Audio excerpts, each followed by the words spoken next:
যদি আপনার শরীরের নোংরা ঠিকমতো পরিষ্কার না হয় তবে আপনি হাজার পুষ্টিকর ও ভালো খাবার খান না কেন, এর উপকারিতা আপনি কোনোদিনই পাবেন না। আর যখনই আপনার শরীরের নোংরা পরিষ্কার হবে তখন আপনার পাচনতন্ত্র খুব ভালোভাবে কাজ করতে পারবে, আপনার খাবার ঠিকমতো হজম হবে, শরীরে আগের তুলনায় বেশি শক্তিকে অনুভব করার সাথে সাথে আপনার স্কিন গ্লো হতে শুরু করবে, আপনার ওজন কমানো বা বাড়ানো সহজ হয়ে যাবে, পিম্পল, দাগ, একনে যা আছে সেগুলি সব ঠিক হতে শুরু করবে এবং বহু জটিল রোগ হওয়ার রিস্কও কমে যাবে। তো চলুন সব থেকে প্রথমে আমরা জানি আমাদের শরীরে নোংরা জমা হয় কিভাবে। তো দেখুন বন্ধু, আমরা যা খাই সেই খাবার খাদ্যনালী দিয়ে আমাদের পাকস্থলীতে পৌঁছায়, আর সেখানে অবস্থিত হাইড্রোক্লোরিক অ্যাসিড এই খাবারগুলিকে ভাঙতে শুরু করে। তারপর এই ভেঙে যাওয়া খাবার স্মল ইন্টেস্টাইন মানে ক্ষুদ্রান্তে গিয়ে পৌঁছায়, যা পরে মলের আকারে লার্জ ইন্টেস্টাইন মানে বৃহদান্ত দ্বারা শরীর থেকে বের হয়ে যায়। কিন্তু এই প্রক্রিয়াকালীন আমাদের ইন্টেস্টাইনে সব থেকে বেশি নোংরা জমা হয়ে যায়।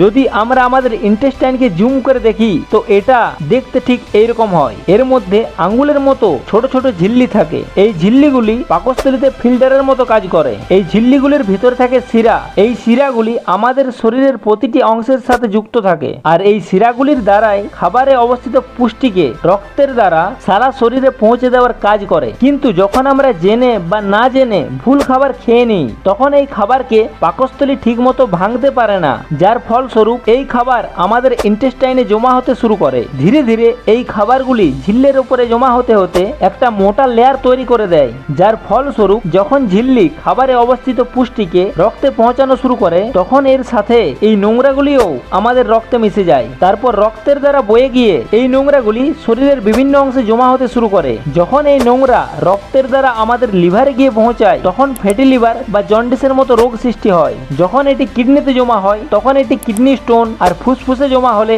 হাঁপানির মতো রোগ হয়। আর যখন রক্তের দ্বারা এই নোংরা হৃৎপিণ্ডে পৌঁছায় তখন কোলেস্টেরল আর শিরায় ব্লকেজ সৃষ্টি হয়। আর যখন এই নোংরা আমাদের স্কিনে এসে পৌঁছায় দাগ, একনে, পিম্পল, চুলকানি এবং বিভিন্ন ধরনের স্কিন প্রবলেম সৃষ্টি হয়। এখানেই শেষ নয়, যখন এই নোংরা রক্ত আমাদের পুরো শরীরে পৌঁছায় তখন আমাদের শরীরে হরমোনাল ডিসব্যালেন্স তৈরি হয়, যার ফলে আমাদের মধ্যে ভয়ানক রোগ সৃষ্টি হওয়ার সম্ভাবনা বেড়ে যায়। সোজা কথায় যদি বলি তো শরীরের ছোট থেকে ছোট এবং শরীরের বড় থেকে বড় অসুখের মুখ্য কারণ হলো শরীরে জমে থাকা নোংরা।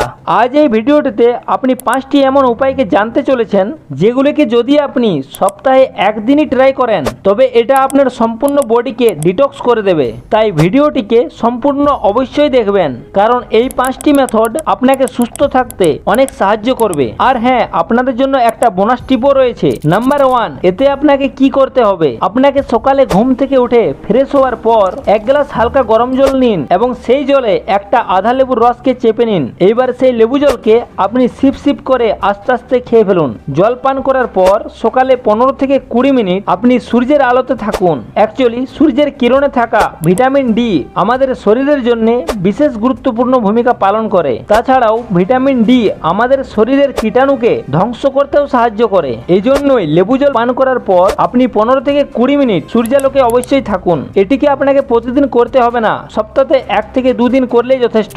Number 2, oil pulling. আপনি 1 চামচ নারকেল তেল বা সরষের তেল নিন আর 1 চামচ তেলকে মুখে নিয়ে 15 থেকে 20 মিনিট মুখের ভেতরে চারিদিকে ঘোরাতে থাকুন। এটি করলে কি হবে? এই তেল আমাদের মুখে যত নোংরা আছে সেগুলিকে পরিষ্কার করে দেয়। আমাদের জিভ, আমাদের কিডনি, লাংস, হৃৎপিণ্ড, ইন্টেস্টাইন, স্পাইন এবং বাকি সমস্ত অর্গানের সাথে কানেক্ট রয়েছে। তো এই তেল জিভ দ্বারাই এই সমস্ত অর্গানের নোংরাগুলিকে পরিষ্কার করতে সাহায্য করবে। 15 থেকে 20 মিনিট মুখে রাখার পর এবার সেই তেলকে আপনি কুল্লা করে ফেলে দিন এবং মুখকে ভালোভাবে ধুয়ে নিন। এটিও সপ্তাহে 1 দিন বা 2 দিন করলেই যথেষ্ট।